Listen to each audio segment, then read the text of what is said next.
हमारे विशेष कार्यक्रम शख्सियत में आपका स्वागत है। इस कार्यक्रम के तहत हमारे साथ है अजय शर्मा।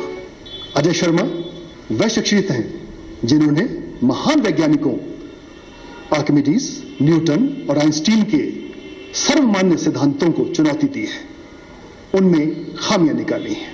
अजय जी, आपका स्वागत है।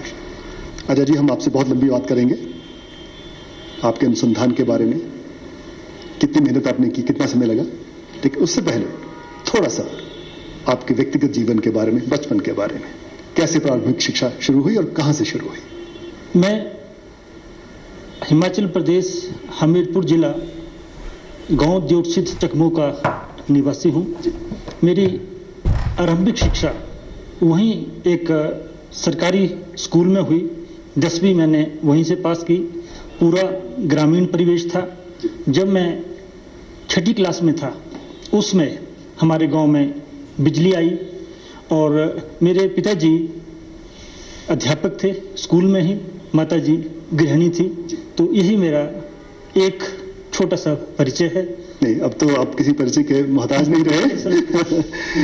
अजय जी, बीएससी फिर एमएससी, शायद हमारी चर्चा हो रही थी बीएससी तो आपने हिमाचल प्रदेश में कहीं, हाँ, किस जगह? भटोली से, SBSC कॉलेज भटोली, ऊना जिसमें प्राइवेट कॉलेज है जी। और एमएससी फिर पंजाब एग्रीकल्चर यूनिवर्सिटी लुधियाना से। फिजिक्स सब्जेक्ट रहा। एक चीज बताइए, तो बचपन में ही ये चीजें दिमाग में आनी शुरू हो गई थी, ये जुनून शुरू हो गया था, खुमारी आ गई थी? या जैसे ही मैंने इनके बारे में सुना जी, थोड़ा जांचा परखा और मुझे लगा भाई आगे बढ़ने की जरूरत है। और सबसे ये पहला विचार मैं मानता हूँ 6ठी 7वीं की बात, 6ठी 7वीं क्लास में आया था, जब हमें साइंस टीचर ने अरिस्टोटल की थ्योरी के बारे में बताया था। अरिस्टोटल ने कहा था कि जो भारी वस्तु है वो जल्दी गिरेगी और जो हल्की वस्तु है वो धीरे गिरेगी। स्कूल में हमने भी पढ़ लिया, घर में आए, छत पे चढ़े, अलग अलग किस्म की वस्तुएं ली और खुद देखा कि वो वाकई सच है करना शुरू कि नहीं है। और मुझे लगता है ये लव एट फर्स्ट साइट वो वाली बात इस साइंस में थी। लेकिन ये लव कितना आगे तक ले जाएगा और आगे तक ले जाएगा और घातक होगा, उस बात का एहसास मुझे नहीं था। नहीं, शायद आप एक बार चर्चा भी कर रहे थे कि बीएससी सेकेंड ईयर में आपको जब इस चीज का ज्यादा खुमारी आई और सोचने लगे, जुनून आ गया, और फिर टीचर्स ने, आपने टीचर से चर्चा की, उन्होंने कहा कि साहब ये आगे मत बढ़ो, इसमें चुप रहो। तो आपको लगा कहीं कुछ फेल ही नहीं कर दे, चुप रहो, लेकिन आपने अपना काम जारी रखा, ऐसा है? जब कोई एक बात आपको बार बार पढ़ा रहे हैं कि इसको ऐसे पढ़ो, इसको ऐसे पढ़ो, और आप उस बात से सहमत नहीं हैं, तो कभी ना कभी जो आपका दिमागी कीड़ा है वो तो चलेगा। और उसमें 1982 में मेरी उम्र 19 साल थी और वो बहुत ही एक इम्पोर्टेंट एज होती है मेरे हिसाब से, चाहे लड़का हो या लड़की हो। तो एक दूसरी जो मेरे साथ, आप उसको चाहे प्रॉब्लम कह लीजिए या मेरी खूबी कह लीजिए, कि मैं अकेले घंटों तक बैठ सकता था कहीं भी। अगर खेत में मैं पढ़ रहा हूं तो वहां पे अपनी किताबें रख के अगर सुबह गया तो शाम को ही आऊंगा। और इससे एक थोड़ा फायदा भी हुआ कि मेरी एक एकाग्रता बन गई। और उन बातों को जब मैंने बार बार देखा तो मैंने कहना भी शुरू कर दिया। और जब आप ऐसे सिस्टम में हैं और कुछ ऐसी बातें कह रहे हैं जो 7 अरब दुनिया एक तरफ हो और आप एक तरफ हो, तो चाहे आप सच भी कह रहे हैं, यूनिवर्सली एक्सेप्टेड है ये उनके सिद्धांत जो है, प्रिंसिपल्स जो है। हाँ, तभी मैंने 7 अरब दुनिया की बात कह दी, संख्या की, कि वो लोग उसको मान रहे हैं। और मैं थोड़ा सा उसके बारे में नेस्ट जा रहा हूँ, तो बहुत ओबियस था, बहुत बात थी। इवन जो मेरे रूममेट थे, जिनके साथ में रहता था, मेरे कुलीग थे, मेरे टीचर्स थे, टीचर्स तो थोड़ा सोचते थे, यार ये तो हमारे इस मंदिर को तहस नहस कर रहा है। तो अब कई बातें होती थी। 2-3 महीने ये स्थिति चलती रही और मैंने ये सोच लिया आगे कि अगर मैंने अपनी कहीं जुबान ऐसे ही खोलते रखी तो ना बीएससी होगी ना एमएससी होगी। और मेरे माता पिता ने मुझे तो यहाँ पढ़ने के लिए भेजा हुआ इस स्टेज में। तो उसके बाद मैंने चुप बात करनी। हमें ये भी बताया लोगों ने, बहुत जो पुराने मित्र हैं आपके, कि शुरू में परिजनों को भी लगा और फ्रेंड्स को भी लगा, कोलीग्स को भी लगा कि शायद कोई आप अस्वस्थ हो गए हैं मानसिक रूप से, इस तरह से कुछ लगा लोगों को। कैसे ही? खैर, जो मेरे फ्रेंड्स हैं, दूसरा सर्कल है, उनके बारे में तो मैं नहीं कह सकता, लेकिन जो मेरे फैमिली मेंबर्स थे वो मेरे बिल्कुल साथ थे। लेकिन वो मेरी माता जी हमेशा ही मेरे साथ रही थी कि उनका सपोर्ट मिला। उनको शायद लगता था कि हर माँ सोचती है कि उसका बेटा बहुत आगे जाएगा, उनका भी यही एक विचार था कि वो ये भी आगे जाएगा। लेकिन सभी ने मुझे डिस्करेज किया कि इस लाइन को छोड़ दो, नॉर्मल पीएचडी करो, आपके पास एमएससी फर्स्ट डिवीजन में है, बीएससी फर्स्ट डिवीजन में है, आपके पास उस टाइम ऑफर्स भी आ रहे थे मेरे को, बाहर से भी आ रहे थे, यूएसए से भी फॉर्म आ रहे थे कि भर के भेजो, ये करो। तो उसमें कुछ ऐसा था, लेकिन जो विरोध जो किया। लेकिन अजय जी, ये आपकी तपस्या ही रही कि आज आप कितने देशों में, है ना, विदेश कितना घूम रहे हैं, कितने पेपर्स आपके एक्सेप्ट हो रहे हैं, लोग आपकी बात को मान रहे हैं, बड़े बड़े साइंटिस्ट आपकी बात मानने को मजबूर हो रहे हैं। तो ये बहुत बड़ी उपलब्धि कही जा सकती है आपके लिए, और मैं तो कहूंगा हिमाचल प्रदेश के लिए भी।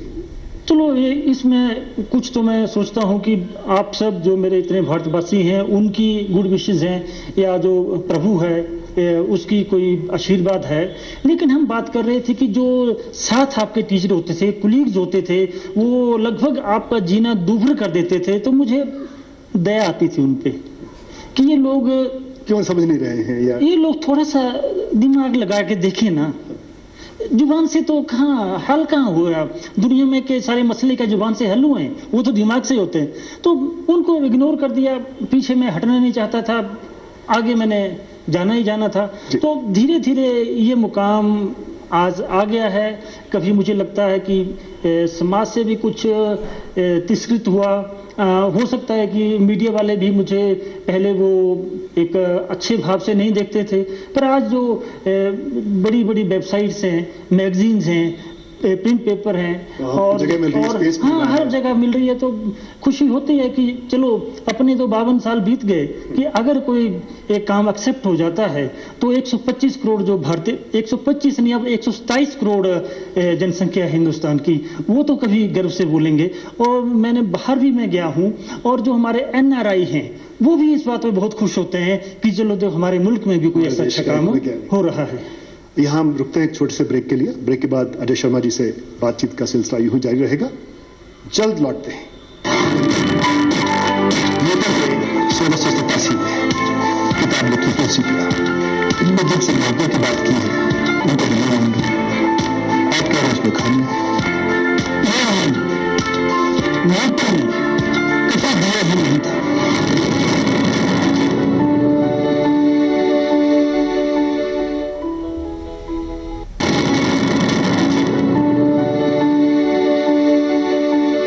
के बाद आपका स्वागत है। अजय जी, न्यूटन ने 1687 में किताब लिखी प्रिंसिपिया, कुछ रेलेवेंट अंश मेरे पास है। इनमें जिन सिद्धांतों की बात की है उनको दुनिया मान रही है, आप कह रहे हैं उसमें खामियां हैं, तो क्या खामियां हैं? यहां मैं सिर्फ 2 नियमों का वर्णन करूंगा, चर्चा करेंगे हम जी। पहला है न्यूटन की गति का दूसरा नियम, या 220 मुल्कों में 9th क्लास से पढ़ाया जाता है और पिछले 330 वर्षों से पढ़ाया जा रहा है। बिल्कुल, हमने भी पढ़ा बचपन। हाँ, लेकिन यह नियम न्यूटन ने कभी दिया ही नहीं था। जिस रूप में यह नियम पढ़ाया जा रहा है, आप अभी NCERT की 9th क्लास की पुस्तक देख लो, और जो न्यूटन की प्रिंसिपिया आपके पास है उसके पृष्ठ नंबर 20 पे देख लो। जो पढ़ा रहे हैं वो न्यूटन ने नहीं दिया था। इसी बात पे एक मुद्दा रखना चाहता हूं कि हम क्यों उस साइंटिस्ट को उसका क्रेडिट दें जिसने वो काम किया ही नहीं था। और आप कैसे सिद्ध करेंगे? हाँ, इसको मैं अगले 1-1.5 मिनट में सिद्ध करूंगा। और क्यों यूलर, लियोनहार्ड यूलर, स्विट्जरलैंड के वैज्ञानिक, जिन्होंने ये लॉ दिया था उनको क्यों वंचित रखा जा रहा है? उनका क्या कसूर है कि उन्होंने एक अच्छी ये रिसर्च दी है? क्या इसी बात के लिए कि उनको हम नजरअंदाज कर रहे हैं हर किताब में, हर पन्ने में, हर वेबसाइट में, हर टीवी चैनल के शो में? अगले प्रश्न आपने पूछा कि मैं कैसे सिद्ध कर सकता हूं कि ये लॉ यूलर ने दिया था। तो जिस तरह आपके पास न्यूटन की किताब के पन्ने हैं, उसी तरह मैं भी आपको दिखा रहा हूं। ये मैथमेटिकल एसोसिएशन ऑफ अमेरिका की वेबसाइट से जो यूलर का पेज है, उसका रिसर्च पेपर नंबर है E79। इसके पृष्ठ 223 पे जो नियम हम 9th क्लास से बच्चों को पढ़ाते हैं वो दिया है, लेकिन जो नियम न्यूटन ने दिया है उसका कहीं कोई प्रयोग नहीं होता। अब किसी बात में आपकी मान गया फिल वक्त के लिए, लेकिन वो जो दूसरे वाला आप बता रहे हैं गति का नियम जो है, उसको कैसे आप? जो न्यूटन की गति का तीसरा नियम, मैं फिर एक बात कहना चाहूंगा कि वैज्ञानिक छोटा है, बड़ा है, 2 साल से पढ़ाया जा रहा है, 1000 साल से पढ़ाया जा रहा है जी।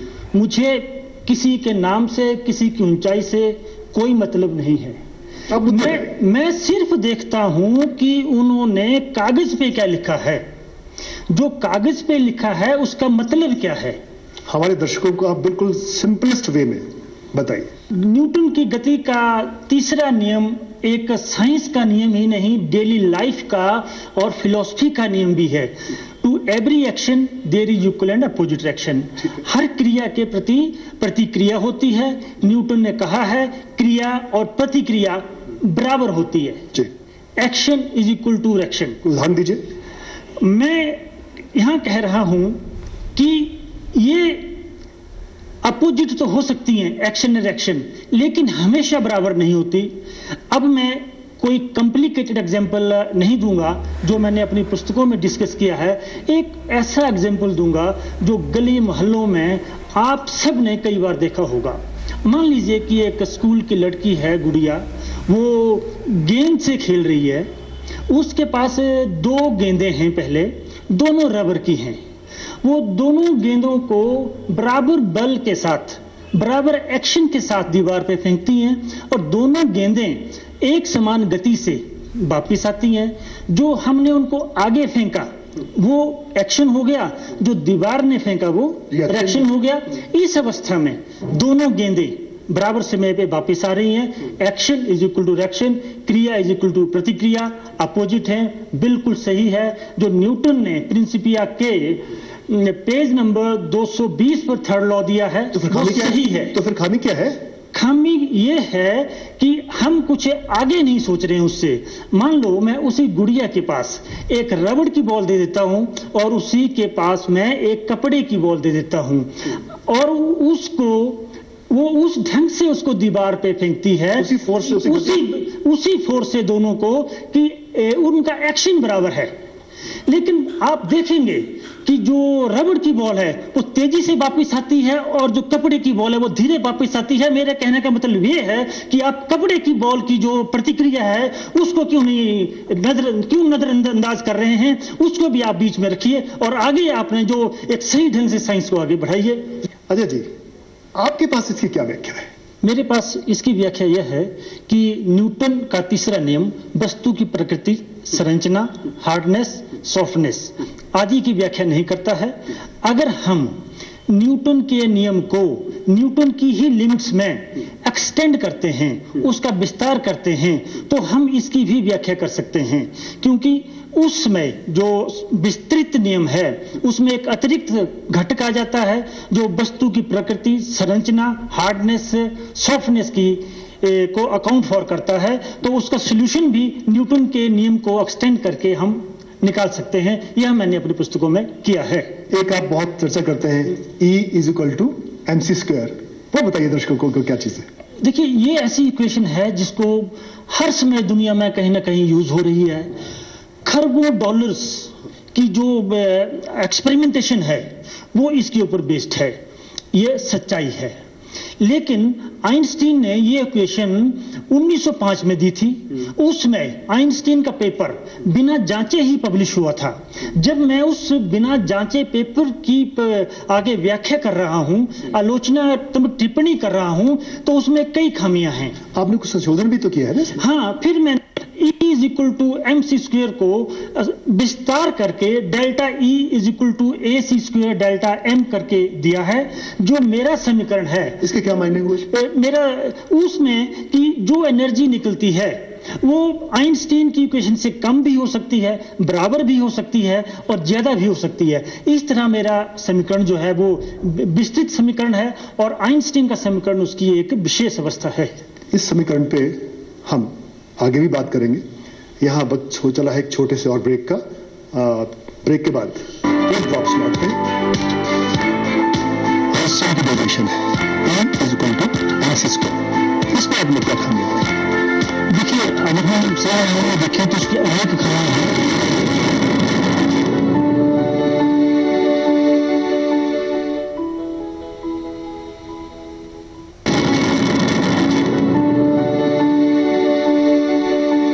ब्रेक के बाद आपका एक बार फिर से स्वागत है। अजय जी, आइंस्टीन की डेरिवेशन है E is equal to mc square. इसमें आपने क्या खामियां पाई? देखिए, अगर हम सही मायनों में देखें तो उसकी अनेक खामियां हैं। आइंस्टीन ने इस इक्वेशन को स्पेशल कंडीशंस में ही डिराइव किया है, जनरल कंडीशंस में नहीं। जब हम इसका जनरल कंडीशंस में अप्लाई करते हैं तो कई खामियां सामने आती हैं और जिनको मैंने अपनी पुस्तक Einstein and E is equal to mc square में एक्सप्लेन किया है। और सबसे बड़ी खामी आइंस्टीन की इक्वेशन की यह है कि आइंस्टीन ने पहले तो लाइट एनर्जी इक्वेशन बनाई और उसके बाद ये कह दिया कि जो लाइट एनर्जी के लिए सही बात है वो सभी एनर्जी के लिए सही बात है, जो किसी भी तरह तर्कसंगत नहीं है। और फिर उसके बाद आपने एक और साइंटिस्ट की थ्योरी को चैलेंज किया है। आर्किमिडीज 2265 साल पुरानी उनकी थ्योरी है, उसमें क्या कमी रही फिर? उसमें सीधी कमी यह है, आपने क्या संशोधन किया? कि उसमें संशोधन किया है। कमी यह है कि अगर हम उसके अनुप्रयोग देखें तो आर्किमिडीज का सिद्धांत कहता है कि जो वस्तु नीचे गिरती है, चाहे उसका आकार सुई की तरह है, गोली की तरह है, छतरी की तरह है या ट्विस्टेड आकार है, डिस्टोर्टेड शेप है, तो उसको समान समय में समान दूरियां तय करनी है। लेकिन प्रयोगों में होता यह है कि गोलाकार वस्तु जल्दी गिरती है और जो छतरीनुमा वस्तु है वो धीरे धीरे गिरती है। इसकी वजह है खामी की कि आइंस्टीन की आर्किमिडीज ने को हमें आगे एक्सटेंड करना है, उसका विस्तार करना है। जब हम आर्किमिडीज के 2265 साल पुराने सिद्धांत का विस्तार करते हैं तो उसमें एक नया फैक्टर आ जाता है जो वस्तु की शेप को अकाउंट फॉर करता है। और ये मेरे सारी रिसर्च पेपर्स में, रिसर्च जर्नल्स में और इस बुक में बियॉन्ड न्यूटन एंड आर्किमिडीज में दोनों बुक्स आपने कब लिखी हैं? ये इन बुक्स को शुरू तो मैंने कर दिया था इकट्ठा ही लगभग 1982 में, लेकिन समय के साथ उसको मैं और इम्प्रूव करता गया। आप बता रहे थे एक दिन कि वो 50,000 पन्ने आपने लिखे, उसके बाद ये बुक बनी? हाँ, इतना मैं कह सकता हूँ कि इन बुक्स को लिखने के लिए कम से कम 50,000 या इससे अधिक रफ पन्ने मैंने लिखे होंगे, ताकि धीरे धीरे मैच्योरिटी आती है, साइंटिस्टों के व्यूज आए और आखिरकार जब पॉइंट प्रूव हो सके और मैं बॉटम से लेके पूरी स्काई तक अपने विचारों को रख सकूं। और जब मैंने इस ढंग से बुक्स को प्रस्तुत किया तो लोगों ने इसे स्वीकार भी किया। एक चीज बताइए, आपने संघर्ष किया बहुत, लोग आपकी बात मानने को तैयार नहीं थे, ठीक है, निराशा भी हुई होगी, लेकिन आप लगे रहे और उसी का प्रतिफल है, उसी का नतीजा है कि आप आज यहाँ पहुंचे। तो सबसे पहले कहाँ रिकॉग्निशन मिली? विदेश कहाँ गए सबसे पहले आप? विदेश 2002 में सबसे पहले मैं ताइवान गया था और वहां मैंने आइंस्टीन की खामियों के ऊपर वहां पे बातचीत की थी। वहां बहुत से अमेरिका के, यूरोप के वैज्ञानिक आए थे, उनसे मैंने इंटरेक्शन किया तो मुझे लगा कि ये भी हमारे जैसे ही हैं, इनका सोचने का ढंग भी हमारे जैसा ही है। हमें सिर्फ किसी वजह से अपने आप को हीन नहीं महसूस करना चाहिए, हम उनसे अच्छे आर्गूमेंट दे सकते हैं। और यही जो मेरा उसके बाद फिर सिलसिला शुरू हो गया, कॉन्फ्रेंसेज में जाने का, इंटरनेशनल कॉन्फ्रेंसेज में जाने का। हाँ, उसके बाद सिलसिला ये शुरू हो गया कि जो भी मैंने शोध की थी उसको कहीं मैंने रजिस्टर कराना था। तो वो बहुत जरूरी होता था। उसके बाद मैं जर्मनी गया, उसके बाद मैं यूक्रेन गया, उसके बाद मैं अमेरिका गया, उसके बाद मैं इंग्लैंड गया, और उसके बाद मैं अभी हाल ही में मॉस्को में 2 यूनिवर्सिटीज में मैंने लेक्चर दिए हैं आइंस्टीन के ऊपर। उन्होंने भी मेरे शोध कार्य को छापा है। इन्हीं इश्यूज पे आपने कुछ रिसर्च पेपर्स भी तो लिखे हैं? हाँ, इस डॉक्यूमेंट हो गए। हाँ, इस तरह, इस ढंग से अगर आप देखें तो मेरे लगभग 57 शोध पत्र जर्नल्स में, कॉन्फ्रेंसेस में छप चुके हैं। अच्छा, जब आप संघर्ष कर रहे थे, रिसर्च कर रहे थे, तो क्या कोई सरकारी तंत्र से आपको कोई सुविधा, आपके विभाग से, आप तो शिक्षा विभाग में कार्यरत हैं, आप तो असिस्टेंट डायरेक्टर हैं, तो क्या आपको कोई लोगों ने, आपके विभाग के ही अधिकारियों ने कोई प्रोत्साहन दिया, या आपको सब कुछ करने में पैसे की भी तंगी आई? पैसे की तंगी तो शुरू से ही थी, लेकिन जो शिक्षा विभाग है या साइंस एंड टेक्नोलॉजी डिपार्टमेंट है, अब जितना वो कुछ कर सकते थे उतनी हेल्प तो उन्होंने की है, वो तो मैं स्वीकार करता हूं। जैसे मैंने सरकारी हिमाचल में जो भी आई, केंद्र में भी आप गए? हाँ, अभी केंद्र में हाल ही में जब मेरी दोनों पुस्तकें आ गई, मैं माननीय केंद्रीय साइंस एंड टेक्नोलॉजी मंत्री डॉक्टर हर्षवर्धन जी से मिला, उनके पास अपनी बात रखी, तो उन्होंने एकदम लिख दिया कि मैं आपकी पुस्तकें department of science and technology को भेज रहा हूं। उसी टाइम मेरे सामने नोट दे दिया और मुझे कहा कि आप जाओ 7 दिन के अंदर अंदर डिपार्टमेंट के सेक्रेटरी से आप मिलो। फिर कुछ ही टाइम में सेक्रेटरी साहब का भी लेटर आ गया कि हमने आपको ये जो एक साइंटिस्ट नियुक्त किए हैं आपके काम के लिए। तो मुझे लगता है कि इस स्टेज पे जो पूरी 33 साल का जो संघर्ष था, वो ऐसा लगता है वो तो 33 सेकंड का था। फिर वो जैसे इससे पहले की सरकार केंद्र में थी, यूपी की सरकार थी, तब भी आप लोगों से मिले, वर्तमान मुख्यमंत्री से मिले, इससे पहले जो मुख्यमंत्री थे उनसे भी कभी चर्चा हुई कि मेरे काम को आगे बढ़ाने के लिए क्या? देखिए, जहां तक हिमाचल की बात है, मैं पिछले 26 साल से हिमाचल गवर्नमेंट का एम्प्लॉई हूँ। मैं लगभग हर मुख्यमंत्री जी से मिला हूं, और जो भी उनके बीच उनके हाथ की बात थी उन्होंने बिल्कुल वो किया है। अब देखो, 220 मुल्कों में ये साइंस चल रही है, हमारी स्टेट सरकार का, हमारे स्टेट मुख्यमंत्री जी नहीं उतना कर सकते, इसको तो सिर्फ जो भारत सरकार है वही इस बारे में कॉम्पिटेंट है। आप इसमें चाहते क्या है कि सरकार से रिकॉग्निशन हो इस वर्क की और इसको एक्सेप्ट किया जाए, इस तरह की आपकी मांग है, इस तरह की आपका इरादा है? मैं सिर्फ ये चाहता हूं, भारत आधारभूत नियमों के संबंध में सुपर पावर बने, विश्व गुरु बने, विश्व शक्ति बने, और उसके लिए आधार मैंने पूरी तरह तैयार इन 2 पुस्तकों में किया है, जिनके लगभग 900 पन्ने हैं। मैं माननीय प्रधानमंत्री जी से, साइंस एंड टेक्नोलॉजी मंत्री जी से और हमारे महामहिम राष्ट्रपति जी से एक ही विनती करता हूं कि मुझे आप एक पैसे की मदद मत दो। 20 लाख रुपए मैंने खर्च किया है, आगे भी मैं भगवान की दया से खर्च करने को तैयार हूं, लेकिन इस पुस्तक का मूल्यांकन मुझे नहीं चाहिए, मुझे पारदर्शी मूल्यांकन चाहिए। मुझे आप एक स्टेज दो बोलने के लिए, आर्किमिडीज पे, आइंस्टीन पे मेरी हर बात की वीडियो रिकॉर्डिंग हो।